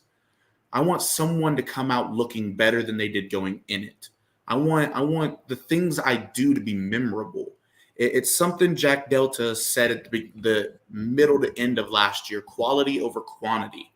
Yes. And that is an amazing mantra to have, because for the last year and a half I've gone everywhere and wrestled everybody I can and done every match I could do. But this year, especially with XCW, I want the quality of the matches I have to be way better versus the body count of matches I have. And being able to have the briefcase and have that opportunity to potentially do more with the character because of that briefcase is what I feel like is elevating me right now. But I want to be able to elevate somebody else. And I feel like for the first time in my career, I'm in a position where I can elevate somebody else. There's a whole crop of new guys who came in after me. And I feel like being able to work with them and wrestle the guys that I've never wrestled before is a perfect opportunity to elevate myself. But wrestling them and them wrestling me maybe potentially elevates them. And I never want to be the selfish guy in a feud that's only out there to make myself look better. I want to be able to have people look back at the feuds and the matches I've done and the promos I've cut and the stories that we've told as a roster and be like, damn, that was good. And I preach a lot about rewatch value. And if your show doesn't have rewatch value, if the people in it aren't dedicated or aren't passionate enough to the show or won't invest in themselves or invest in the show, hell, even investing in yourself invests into the show because it makes people want to see you more. And that not only elevates the characters in the show, but it gives more opportunities for people to do things in the show. Like this last year, we brought back a steel cage because it fit, because it could elevate the people in the story that it was telling. So 2024 going forward, that's all I want to do is I want to elevate myself. I want to elevate others. I want to elevate the company. I want to keep investing in myself and investing in the brand and being able to make others look good while keeping myself good looking. Those are a lot of things. I think the rewatchability, I couldn't agree with you more on that. And I'll speak freely on this for a second. We'll come back into the final remaining things in XCW. But as someone in myself that probably watches at this point as many promotions as you've wrestled in over the last, like, every one of these shows, and I watch a lot of different promotions, XCW has rewatchability by far and away, almost over, say, every company that I cover. Maybe an exception or two. I think DBW, VTW have rewatchability. It's run very similar to XCW in that sense. But I think in terms of the overall point about rewatchability, XCW has that. I can go back and watch an XCW match and get something out of it from compared to the first and the second time I watched it. And that certainly is a point as to why XCW is the gold standard of this sport. And I'll continue to say it here. Let me ask you, though, on a lighter note here, favorite food at XCW. You mentioned Pete. I know, right? We've been saying all these different things. And, so favorite food, I'm curious. So DJ had Stofers had mentioned, some guy, he's mentioned steak. I heard seafood, mac and cheese. Talk about your favorite food. Obviously, I love pizza. It's a basic, generic answer. But the other thing I said besides pizza was steak. I love a good steak. And it's not something I get to eat very often because steaks are expensive, ladies and gentlemen. Yeah, there's better things I could spend my money on than a steak. But yeah, the occasional steak dinner, especially after a taxing day, chores, work, sure, celebration, whatever it is, a good steak dinner can feel extremely rewarding. But other than steak, I didn't get to mention it on the spot. But my favorite meal is actually a turkey Manhattan. Really? That's an interesting turkey Manhattan. I haven't heard anyone say that before. I don't even think I've ever had a turkey Manhattan. An open-faced hot turkey, a hot turkey sandwich, whatever you call it. I know it as a turkey Manhattan. Yeah, it's hot open-faced turkey. Yeah, hot Yep. open-faced There's turkey. there's a restaurant here in Indiana on Shadeland Avenue. It's the only one I go to. I think there's two of them, but it's called the Four Seasons Diner. Okay. And I think there's two of them in Indiana. I don't go to the other one. I go to the one on Shadeland Avenue, and they've got the best turkey Manhattan you can get, in my opinion. Every time I go somewhere and they have a turkey Manhattan, I order it. I have a tier list, or at least I used to, and theirs is the best. You know, it's funny you said that because I haven't had a turkey sandwich in ages like that. And I kind of would think in Indiana, maybe that would be great for diners. And, because the reason I bring that up is because, I don't know how much I should say or liberty it to say, but, Mr. Fletcher and I have had a couple of conversations, and, he's talked about potentially, yours truly maybe coming down and, seeing you guys actually live it in person and compete in the ring. So, I mean, I might have to, see these places for myself. If you do make it out, sorry, you froze there for a second. I thought we lost. I did. My Wi-Fi, unfortunately, is not that good at times, but like everybody else's. Go ahead. If you do come out to Shelbyville, there's a couple restaurants here that I'm real partial to going to. One of my favorites, they sell subs or grinders or whatever you call them as pizza. Subs in New York, yeah, subs in New York. They call them. It's called Bellacino's. Okay. Or Bellacinos, or however it's pronounced. I'll take your word for it. You're the law of the land. I'm not going to argue with you. I'm not going to pretend to know exactly how it's pronounced. I call it Bellacinos. They have amazing subs, grinders, whatever. Okay. Other than that, I'm partial to Pizza King, our Cagney's here in Shelbyville. Is that where Julian Jacobs got this pizza lasagna? I was like, that sounds amazing. I don't know. I know.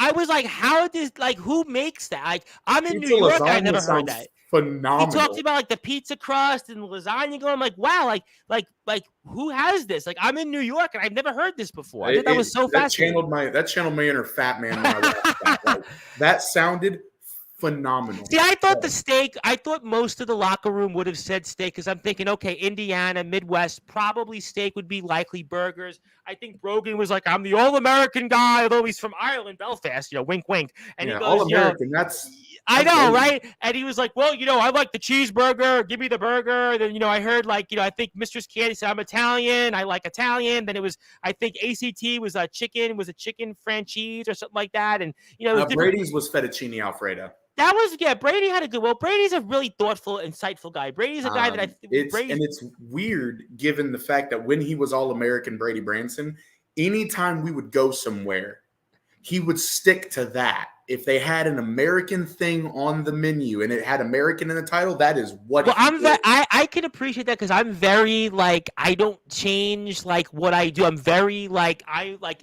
I'm like, if I do something, if it works. So I kind of get that, but I thought it was fascinating, some of the answers. I thought it was kind of fun to talk about, because, again, I was wondering, what if I do actually come out to XCW and watch the company this summer? I'm like, well, I would think a steak would be good. But like you said, steaks are expensive. There's no question steak now is, One of the places, if you do come out ever, that you should hit up for food anyway is Kendall's Tavern. Well, big plug for that. That I'll handle. Justin Parsley. Hey, Justin Parsley, Kendall's Tavern. They've sponsored XCW. Yep. They, so far, out of everywhere I've had pizza from Shelbyville, have the best pizza. And everything else I've tried from their menu so far has yet to fail. It is all good. They have a meatball sub that's phenomenal. Oh, wow. Well, Kendall sounded good, because Justin we love on the show. Justin's really the man. He's one of our biggest supporters. So Kendall's, I'll definitely show my support fiscally for that. But let me get to some more questions here. Dylan Andrews from AWL says gold standard. He certainly says what he thinks. You guys just got a ring. We've had one. So. Well, they got a ring, so you know what? I'm happy they got a ring. That better than wrestling on a gym pad on the ground. So I don't want to. Shot. That's not a shot. My body tells me that's a better decision. No. Listen, I mean, I would rather see the ring though. So I'm happy that they got it. This company, very well. They give eyes. I was gonna say no comment. Jules says blue steak all the way. A blue steak all the way. You eat your steaks blue. I'll eat a rare steak. Okay, rare's the lowest I'll go. You eat a blue rare steak, Well, or is it a place called Blue Steak? Jules will have to clarify that. I'll just say it right on the air. People can say this is another mic drop. I like it well done, only well done. That's it. I like it well done. I eat mine medium. If I go somewhere, I order mine medium. So my explanation on that real quick, because we're here again with the 10th member of the Sportswire Radio Hall of Fame, the 2023 XCW Money in the Bank winner, Jaxsin Law. You can follow XCW, XC Wrestling 1, Twitter, XC_Shelbyville, Instagram, XC Shelbyville, Facebook, also XC Shelbyville, YouTube, where you can watch encounters, all the great stuff here, and also Halloween Harvest, where Jaxsin Law had won the 2023 Money in the Bank briefcase in that ladder match. But also, if you want to go to XC1wixsite.com, also XCWrestling1.wixsite.com/Shelbyville. You can buy merchandise, look up all something. I will say this: the reason I actually like steaks well done, because when I was a kid growing up, my mother would cook, and she didn't really grill until I was later on in life. But when she would make a steak, it would be like kind of like medium rare, and it tasted terrible. So after that point, I was like, I gotta have it well done. Otherwise, I won't eat meat ever. I honestly, and even, to be honest with you, like I am not like I've actually thought about like cutting my meat consumption down, which actually something I would like to do. But in terms of like if I eat a steak, it's got to be well done. It's got to be well done. I'm sorry. I grew up rather not well off. So if we got if we got steaks or got to have a steak dinner out somewhere, it was a rare occurrence. Oh, I could count on up until when I was in college, when I started to get a lot of money. That was different. But even now, like I can financially go out to dinners, like diners. I'm a pizza guy. Listen, I don't, Jules will probably mention that. Yeah, that's it. Listen, I've always been like, I don't like to go out and spend on, big meals. I've always been like economical, even though like to this day, I could go out and book as a kid. Yeah, growing up, I could count on my hand how many times my parents ever took us to a steakhouse. It might have been twice. So, I mean, But it was one of those things. I grew up not getting to eat steak very often. So okay, I don't complain. It's weird. I have a preference.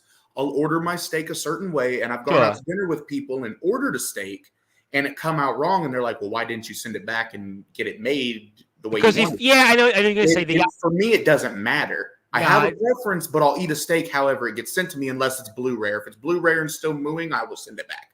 Well, Jules wants to say that she likes her steak blue. That's what she likes. That's just that's what she likes. That's nasty. That's and Jules says, I like my 2 Sicilian slices. Well, I'm in New York and I live in the pizza mecca of the world. So of course am I weird for saying I don't like Sicilian that much? No, I mean, listen, in New York, I think it's really the specialty. I think that's I like being able to the long slice. I like the New York foldable slice. No, I do like a round, but there are some places in New York that don't make as good a round as people think. So I kind of like the square. So that was just, that's kind of why that is. But also because I saw that question on there. What was that about Blaze and Eric Mason? I was actually trying to be kind because Mr. Blaze is no longer a part of XCW, so I was trying to move on to that. I'm still kind and cordial. Obviously, I knew Aaron Blaze before anybody else on the roster. That I knew. Obviously, later these last few months, he's been kind of. We're not on speaking terms, is how I'll put it. But that's neither here nor there. It's more about the Eric Mason part. Well, Eric is a big favorite of mine. Eric is a young, emerging big man. By the way, I'd love to see you and him mix it up for something when you win the world title. Maybe you and him will mix it up for the world title. You never know who you'll see the Law of the Land wrestle, especially with encounters being a thing. And we got a lot more encounters ahead, by the way. I've heard, by the way. Yep. Oh, yeah. The randomness that happens in encounters. I have been in the ring with Eric Mason. I have worked with Eric Mason a little bit. Go back and watch right after Allegiance. Yes, right after Hunter Houken won the #1 contendership, the next show, it was a 6-man tag team match. And I messed up taking the deep 6 and somehow managed a front bump on it instead of back bumping like you're supposed to. Still don't know how that happened. I think you guys were in an 8-man. Was it an 8-man tag against each other? It was either a 6 or an 8-man. Yeah, that I watched. I remember you guys were actually on opposite sides. Getting to wrestle Eric Mason is wild. That is a big man who moves faster than I do. Like if you want to go back and you can watch JWF, which obviously anybody got stuff all over my glasses. Sorry. We'll get toward the end of the show. I can see, but JWF is definitely Jacoby watch- gets more views with that than the XCW show. He does, and you go back I and know. JWF Birthday Bash 2, you literally see Eric Mason teleport from the ground to the top of the stage to hit a Brutus ball. So he can do some shit, and it's great to see. And you call me the big man of XCW, but I don't know. I got some stiff competition there with Eric Mason. Yes, but I think you've been here a little longer than Eric. I think you've had just a little bit more success. And I think that's why I say those things. So listen, stay tuned. Justin Parsley wants to say, love that Kendall's Tavern and Flamed Kiss Barbecue. Yes, Kendall's Tavern.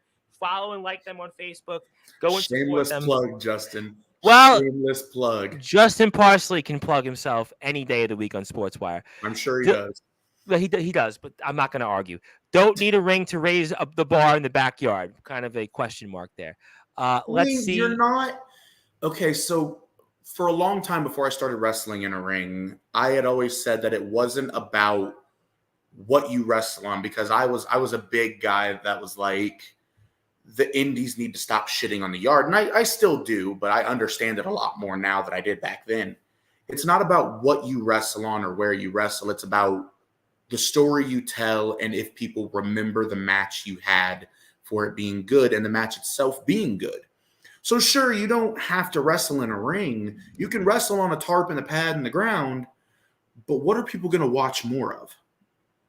People are going to want to see you doing stuff in a ring versus a pad on the ground, because it's safer. People don't want to see you die. But it's also visually, aesthetically more, I think, from the eyes. Again, I watch a lot of wrestling outside of XCW, and it's much more aesthetically pleasing to watch somebody in a ring. I mean, God bless, there's companies, Ace Reed wrestles, and it's like a makeshift kind of ring, and it's like kind of like, it's. I've been there.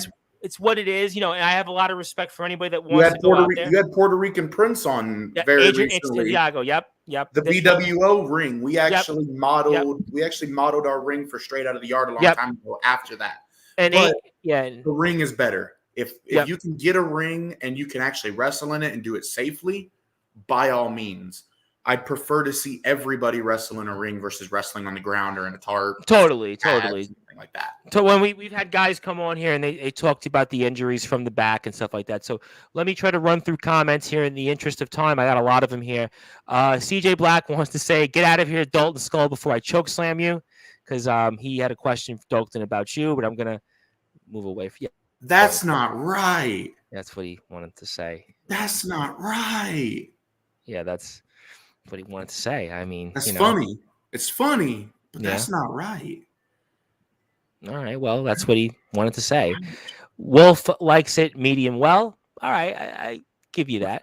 That's respectable. Yeah, pretty much what I think. I would like to say this. Law was one of the first people in the locker room to check on me and ask me if I was crazy after my match at Winter Clash. I did you want to talk about, as we get to the end of the show here, Winter Clash. Give me your experience about being at Winter Clash, because I know that. Jump in. I traveled alone. I wasn't supposed to. I wasn't supposed to travel alone. But the people I was supposed to travel with decided to flake out on me. So no comment on that. I think I've heard who those names are. So I'm going to certainly plead the fifth on that, because I heard the story. So don't tell us on air. But it's okay. I traveled. I wrestled a guy that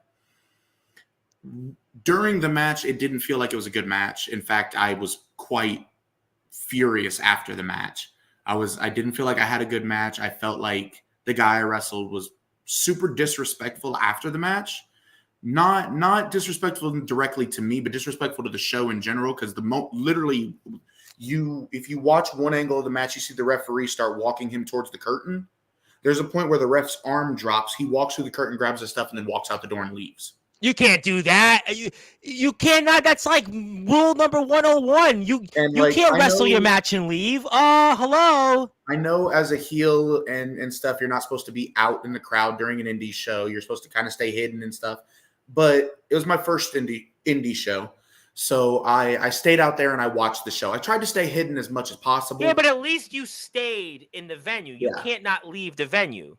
That's a I no-no. tried That's a to no-no. stay hidden as much as possible. Obviously, I'm a hard thing to hide.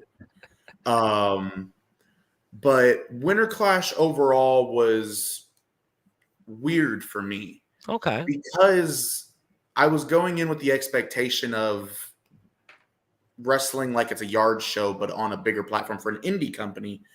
And the show itself was formatted a lot like a yard show in the I could sense see of that. I could see that. there were a lot of stipulations, and I understand that that's kind of like IMF's thing is a lot of stipulations and stuff, but I was talking to some people who promote indie shows or at one point promoted indie shows, and their biggest question was, why did every match for the most part have a stipulation to it in some capacity or another? Now my match had a stipulation because the title I was defending was a stipulation based title. It's the Anarchy Right. Champion. Yep. Every match in some capacity has a stipulation. Now, had I known that the main event was going to be a 3 Stages of Hell match, I'd have went with the other stipulation I had pitched, which was a submission match, because I don't want to take the thunder away from anyone else in the card. But with there being so many stipulations, I mean, obviously they had built that main event on YouTube to be 3 Stages of Hell, and all the other stipulations had some kind of build to them on YouTube. But you're not wrestling for YouTube in the sense of Winter Clash. You were wrestling for a live audience that paid to buy a ticket to watch the show. And that may have been their first indie show, and they may have never heard of IMF before that, may have never watched the YouTube. So seeing all of the crash and chaos and everything that all those stipulations brought, now you run into the issue of every show. I have to follow it up. Your fans are either going to expect you to top that, or they're going to expect that crash out hardcore style every single show. And when you don't deliver that same style every single show, people are going to pick up on the inconsistencies, like we talked about earlier, consistency being key. Different promotions, rewatchability. Yep. Consistency being key. And while Winter Clash was this big built to event on YouTube, if no one in the crowd had watched that build and knew about IMF before, they're going to expect that ECW, CZW style hardcore match every show. And if you don't deliver it, then you've disappointed the people who have paid to see tickets based on the product you delivered first. So while I don't care whether every match is a stipulation or not, because I enjoy watching the blood and guts, the hardcore stuff, I enjoy it as much as the next wrestling fan seeing someone get powerbombed through a table full of glass light tubes. Now you run into the issue of, do you top that with more hardcore stuff, or do you slowly progress into a different aesthetic for your show now that you're in front of a live audience? Because now that you're renting venues and renting buildings, not every venue's going to let you Right. They're going to let you pull color in matches, or going to let you bust out light tubes in their building, because a lot of places don't like that. There's a lot of family friendly in the independents. I can tell you Right. this from being in Britain, like almost 80% of the companies to 90% are family friendly. So that means like you have to run your show almost like an 80s style wrestling show, So Yeah. that And you can ask Omen if you ever talk to him again. he'll be back. It's his show. He'll be back this week. Actually, when I got there, the first thing I asked him, because I knew I had a promo segment, was, how PG do you want me to be?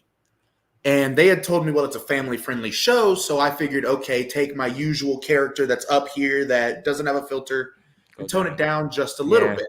And then I sat there and I heard him talking about drug addicts and crackheads and everything else on commentary, burying their own talent. And I was like, well, I'm going to go out there and just cut my promo that I had planned to cut and screw being PG. And I had one of my favorite things about wrestling is being able to control a crowd. And I don't remember who told me it, but someone told me right after Winter Clash, I was on the phone with them. Wrestling fans are the biggest sheep in the world. You can control wrestling fans one way or another somehow. And my biggest moment that I remember from Winter Clash being able to control the crowd was when I was sitting in the middle of the ring and I told the crowd to shut up. and they didn't. And then I proceeded to call them stupid because they didn't shut up, and that I needed to talk, and they got louder and booed me more. And it's an easy way for me to get the heat and draw the boos. But overall, my experience at Winter Clash, I had fun. And in the grand scheme of things, that's what matters. They took care of my gas. They took care of me. They put me with a guy that should have been 100% safe with me and professional with me. And for the most part, he was. I wasn't a fan of the match at the time. But when I watched the footage back, it doesn't anywhere. Yeah, I was told that you were going to actually, I don't want to say who that said that to me, that when I asked you this question, because obviously I told them you were coming on, and they said exactly that's how you'd answer that in terms of how you felt about the match. Yeah, I wasn't a big fan of the match. And that's nothing on the IMF guys or their show or anything. That was just my personal feeling. For me, not every match is a banger. And more so recently, my last match I was proud of was my match with ACT. When it was me and him one-on-one. I was genuinely really proud of that. The ring psychology, the story. That was a great match. Yes, that was a great match. Like, that was the last match I was proud of. And a lot more recently, and it's because I've wrestled a shit ton of places, so some of my stuff starts to look the same. I haven't been very happy with the quality of work I've put out, hence why I'm kind of adopting that quality over quantity mantra. I'm lowering my amount of travel and trying to increase my quality of matches. And I feel like wrestling the guy I wrestled, it was weird because I didn't get any word planning wise. Like I had the layup of how the match was going to go scripted out on my way there because it was my championship. I was the heel, typically the heel calls the shots. Well, him being the vet, I was like, well, it's my first indie show. He's the indie vet. I'm going to let him take the lead. I had it scripted out. I win the first one by surprise. The baby gets the baby face comeuppance in the second one, and then we have to fight for the third one. He scripted it so he wins the first one by surprise, and then I win dirty the next two. And while I'm cool winning dirty as much as the next heel, for me it felt like a lack of storytelling and a lack of psychology because he was having me play a lot more to the little guy side. I mean, he sidewalk slammed me. That's not something people should be doing to a guy my size. So I wasn't too happy with the match. Overall, watching the video back, the match has a measure of rewatchability to it because the stuff we did for the most part looked smooth. We flowed decently. There were a couple spots that were really rough. The loose ass canvas didn't help. And in fact, I was going for an Irish whip and I tripped because my foot rolled on the canvas. I got told that someone was going to send that clip to Botchamania. I can only hope that clip ends up there. Matthew, if you're watching. Well, maybe we'll have to induct you for the Hall of Fame a second time if that's the case. But overall, IMF Winter Clash was fun to do. But it's no Summer Mania. Well, nothing feels as grand as Summer Mania. Well, Summer Mania is very special, and XCW is very special for us. The IMF will definitely talk about New Year's Vengeance. I think Thursday or Friday, we have a bunch of guys, I think, to promote that show next week, and we'll certainly talk about all that here, and I'll get to closing thoughts here in a second. Jules wants to tell me Omen Black kind of says this is the perfect kind of crazy. Sean Jovi and Jaxsin Law maybe someday will happen. You never know. That's why I want everybody to follow XCW. Oh, wait a minute.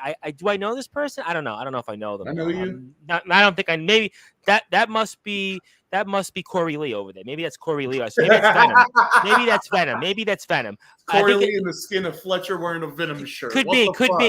The cue, that means the cue is it's time to get to closing thoughts. Jaxsin Law, we do have Inception to film tonight. Yes, so let's get to closing thoughts. Floor is yours. Anything else you want to plug, fire away. Obviously, I don't want anyone in the show tonight to feel like I've shit on them. I kind of grilled the IMF Winter Clash show a lot. It's nothing against the IMF guys or Winter Clash. Obviously, I was invited back out to do a program with Soulja. I've already declined. It's nothing against them. I just genuinely don't have the time. The timing doesn't line up for me for that show. And plus, I don't want to travel alone. And there was no one I could travel with that wanted to go with me to that show. Because I'm sure, given as much as I travel, I could find the time to make that trip. I wasn't invited to the January show, which I got asked about. I got asked about that earlier today by someone who messaged me, asking me if they could ride with me to the January show, assuming I was going to be there. I didn't get invited to New Year's Revolution or Resolution. Yeah, I heard a little bit about that, Evil but Intent, I whatever don't the want to fuck say it's called. anything on that. I'm saying no comment. Nothing against the IMF guys. I loved working with them. I've loved working with them every time I've worked with them, from ROEW to XCW to then working their show.